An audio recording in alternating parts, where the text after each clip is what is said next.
Bismillahirrahmanirrahim. Assalamualaikum warahmatullahi wabarakatuh. Yang terhormat Ibu Umin Kango, SPD MSI, selaku dosen pengampu, yang saya hormati dan yang saya cintai teman-teman sekalian. Pada hari ini kelompok saya, kelompok 5, akan mempresentasikan materi yang berjudul Fungsi Sumber Daya Manusia dalam Pengelolaan Bisnis. Sebelumnya, izinkan saya memperkenalkan kelompok 5. Yang pertama, saya sendiri Rahmat Hidayat Isran dengan NIM 93142137 sebagai moderator yang akan memimpin jalannya presentasi pada hari ini. Yang kedua ada Siti Masita Umar sebagai presentator pertama. Yang ketiga ada Fikawati Dontili sebagai presentator kedua, dan yang terakhir ada Fadel Muhammad sebagai presentator ketiga. Untuk mempersingkat waktu, kepada Siti Masita Umar dipersilakan. Baik, terima kasih moderator atas kesempatannya. Kita masuk ke dalam manajemen sumber daya manusia. Sumber daya manusia merupakan aset penting dan berperan sebagai faktor penggerak utama dalam pelaksanaan seluruh kegiatan aktivitas instansi, sehingga harus dikelola dengan baik melalui manajemen sumber daya manusia, atau dapat disingkat sebagai MSDM. Next, manajemen sumber daya manusia menurut para ahli. Menurut Handoko 2011, manajemen sumber daya manusia adalah penarikan, seleksi, pengembangan, pemeliharaan, dan penggunaan sumber daya manusia untuk mencapai baik tujuan-tujuan individu maupun organisasi. Menurut Desaler 2015, manajemen sumber daya manusia adalah proses untuk memperoleh, melatih, menilai, dan mengompensasi karyawan dan untuk mengurus relasi tenaga kerja, kesehatan, dan keselamatan, serta hal-hal yang berhubungan dengan keadilan. Sedangkan menurut Shimomura dalam Sutrisno 2015, manajemen sumber daya manusia adalah pendayagunaan, pengembangan, penelitian, pemberian balasan jasa, dan pengelolaan individu anggota organisasi atau kelompok kerja. Next, fungsi-fungsi manajerial dan operasional manajemen sumber daya manusia. Menurut Hasibuan 2016, fungsi manajerial terbagi atas 4. Yang pertama, perencanaan, yang kedua, pengorganisasian, yang ketiga, pengarahan, yang keempat, pengendalian. Sedangkan fungsi operasional terbagi atas 7. Yang pertama, pengadaan, yang kedua, pengembangan, yang ketiga, kompensasi, yang keempat, pengintegrasian, yang kelima, pemeliharaan, yang keenam, kedisiplinan, dan yang terakhir, pemberhentian. Selanjutnya, saya akan serahkan kepada pemateri kedua. Baiklah, kita masuk pada peranan sumber daya manusia menurut Hasibuan pada tahun 2016, yakni yang pertama menempatkan jumlah, kualitas, dan penempatan tenaga kerja yang efektif. Yang kedua, menetapkan penarikan, seleksi, dan penempatan karyawan. Yang ketiga, menetapkan program kesejahteraan, pengembangan, promosi, dan pemberhentian. Yang keempat, meramalkan penawaran dan permintaan sumber daya manusia pada masa yang akan datang.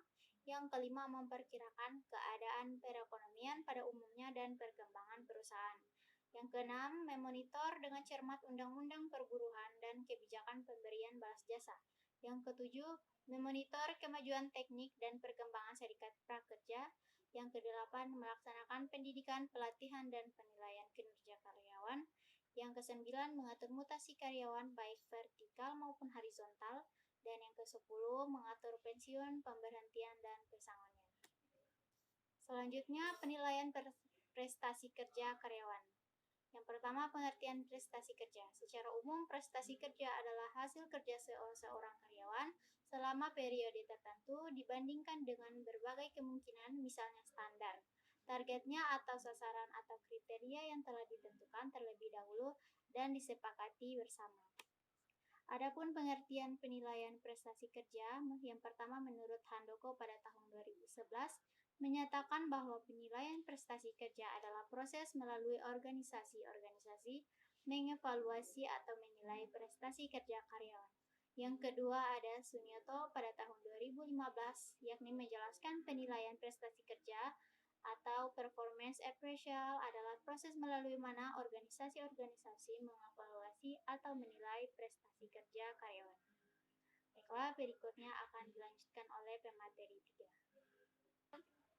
Baik, terima kasih pada pemateri sebelumnya yang sudah memberikan presentasi yang sangat baik. Dalam hal ini saya akan membahas materi mengenai tujuan dan manfaat penilaian prestasi kerja. Di mana tujuan menurut Samsudin pada tahun 2010 ini ada 3. Yang pertama ini adalah administratif, yaitu memberikan arah untuk penetapan promosi, transfer, dan kenaikan gaji. Di mana administratif ini seperti yang kita ketahui bersama merupakan sebuah proses yang terstruktur, di mana ketika kita telah mendapatkan penilaian prestasi kerja, kita akan mendapatkan penetapan promosi dan kenaikan gaji, tergantung daripada perusahaan melakukan sistem administrasinya.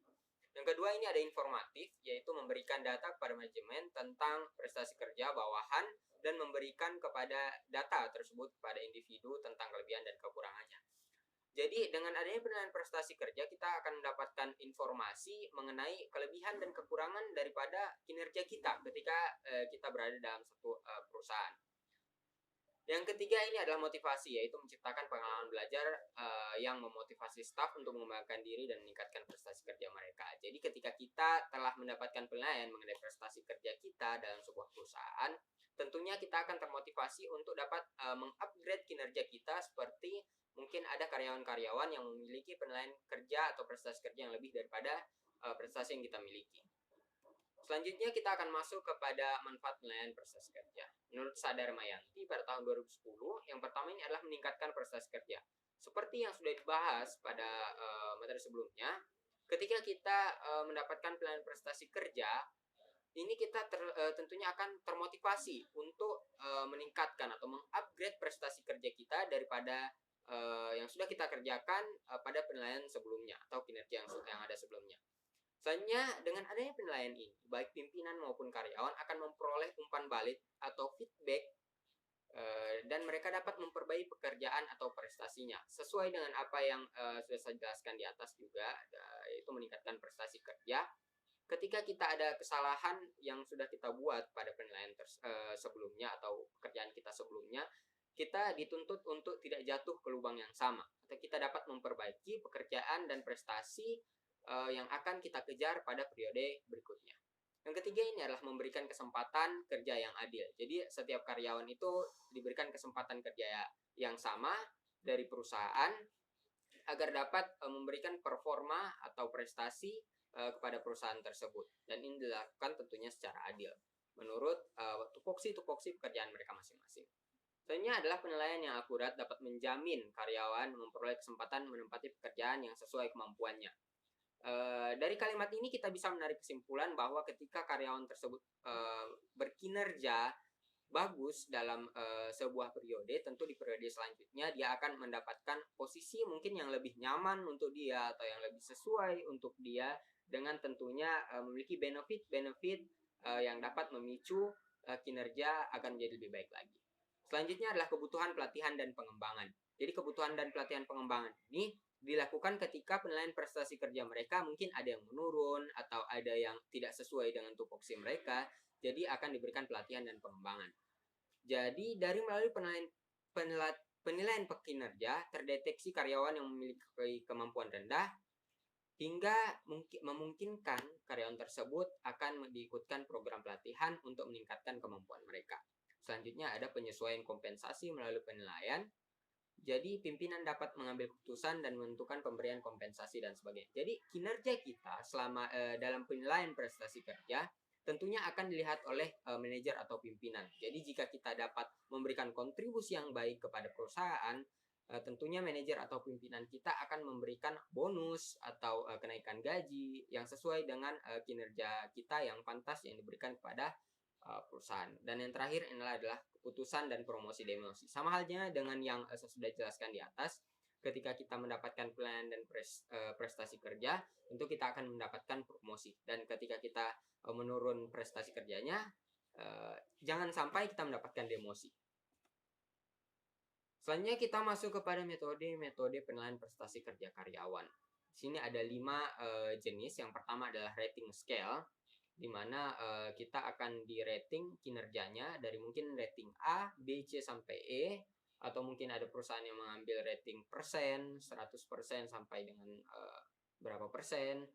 Itu merupakan metode rating scale. Terus yang metode checklist ini saya rasa banyak juga dipakai di perusahaan-perusahaan, di mana ketika kita sesuai pekerjaan kita dengan tupoksi yang diberikan oleh perusahaan, maka kita akan masuk ke dalam area yang mungkin akan meneruskan prestasi kerja yang ada di bagian itu atau yang ada di divisi itu.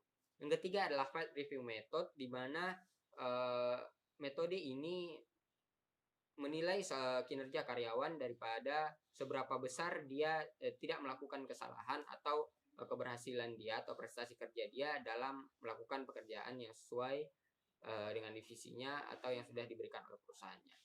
Yang keempat ini adalah tes dan prestasi kerja, kurang lebih sama dengan 3 yang di atas. Yang terakhir ini adalah metode evaluasi kelompok, di mana metode evaluasi kelompok ini adalah menilai seorang karyawan cara dia teammate dengan kelompoknya, atau bagaimana cara dia menyesuaikan diri dengan kelompok kerjanya atau divisi kerjanya. Yang terakhir kita masuk kepada fokus manajemen sumber daya manusia, di mana efektif manajemen sumber daya manusia ini memungkinkan karyawan untuk berkontribusi secara efektif agar dapat mencapai tujuan daripada perusahaan tersebut. Jika sebelumnya fungsi manajemen sumber daya manusia ini adalah mengerjakan urusan administrasi dan transaksional, jadi fungsi dan fokus manajemen sumber daya manusia diharapkan dapat terlibat langsung dalam pemanfaatan karyawan secara strategis dan memastikan bahwa program untuk karyawan dapat memberikan dampak yang positif bagi perusahaan. Intinya adalah bagaimana manajemen sumber daya manusia dalam hal ini difokuskan kepada bidang bisnis adalah bagaimana menempatkan kemampuan seseorang di tempat yang tepat agar dapat memberikan kontribusi yang positif, yang efektif dan tepat sasaran guna dapat mencapai tujuan daripada perusahaan tersebut. Baik, kurang lebih sekian yang dapat saya sampaikan. Selanjutnya mungkin dapat saya serahkan kembali kepada moderator.